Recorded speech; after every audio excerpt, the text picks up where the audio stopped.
بسم الله الرحمن الرحيم. حبايب الكابتن ريش. كلمتين بس كده يا اخوانا صغيرين على فكرة عدم تعاقد الاهلي مع حارس مرمى، وان خلاص القائمة الافريقية اتقفلت، وان خلاص احنا هنحط مصطفى مخلوف اللي هو الجون بتاع الشباب ده مع الفرقة، ويبقى عندنا شوبير وحمزة علاء ومخلوف. وبالتالي احنا ما عادش عندنا اي فرصة ان احنا نجيب جون جون اضافي للمجموعه اللي موجوده معانا. فبقى دلوقتي احنا في رايي ان مجلس الاداره في الاهلي بيلعب قمار ازاي؟ بمعنى ان هو لو شوبير لا قدر الله اتصاب او توقف، احنا هنلعب ماتشات مهمه سواء في الدوري او سواء في بطوله افريقيا بحمزه علاء اللي ما لعبش اي ماتش مع الفريق الاول، ويبقى الاحتياطي بتاعه مخلوف اللي هو برضه ما لعبش اي ماتش غير في الناشئين. فلو حمزة علاء حتى بتدرب مع الفريق الاول فالاحتياطي بتاعه ملوش علاقه، حمزة علاء ما لعبش. انا عملت فيديو قبل كده كنت بتكلم فيه على فكره ان الاهلي محتاج حارس مرمى ولا لا. ففعلا يا جماعه الاهلي محتاج حارس مرمى. ليه محتاج حارس مرمى؟ لان الحارس المرمى اللي انا قصدي عليه بالتحديد مش انه يجي اساسي ويبقى شوبير احتياطي، لا.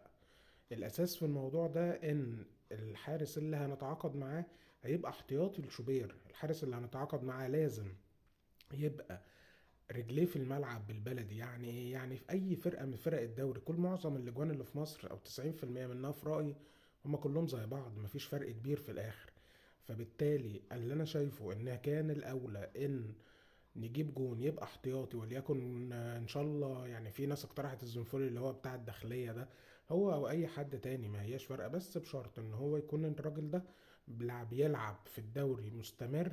ولو بيلعب بقاله كام سنه فعلى بركه الله. مش لازم حد اسم كبير، مش لازم بسام، مش لازم ابو جبل، بس كان اجباري ان احنا يبقى معانا حد، لان دلوقتي احنا كده بنخاطر ان احنا ممكن نلعب ماتشات كبيره بلعيبه ما لعبتش مع الفريق الاول اصلا. الفكره لو شوبير جراله حاجه، فانا رايي، انا ما اعرفش السبب اللي ما خلاش اداره الاهلي تعمل كده، لكن انا رايي ان ده احنا بنلعب قمار، وربنا يستر، لان الموضوع مش هيبقى مطمئن قوي ان انت تخش بحراسه المرمى بالمنظر ده، حتى لو كانت اللعيب الحراس كويسين. دي حاجة. الحاجة التانية اللي عايز اقولها بس لجمهور الاهلي يا اخوانا، وارد جدا ان الحراس اللي موجودين دول يغلطوا. يعني وارد نشوف غلطات لشوبير، وارد نشوف لحمزة علاء، وارد نشوف لو مخلوف لاعب كمان نشوف له غلطات.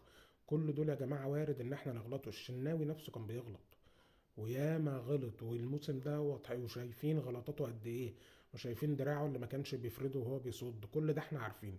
فوارد. فمش بمعنى مش مع اول غلطة لاي حارس نقلب عليه الدنيا، لا. احنا لازم يبقى ندعمهم، لازم يبقى نفضل معاهم ايا يكن النتيجة اللي هيعملوها احنا وراهم لما يخلص الموسم ده. وطالما خلاص لبسنا ان احنا هنكمل بيهم فاحنا معاهم للاخر مهما يحصل.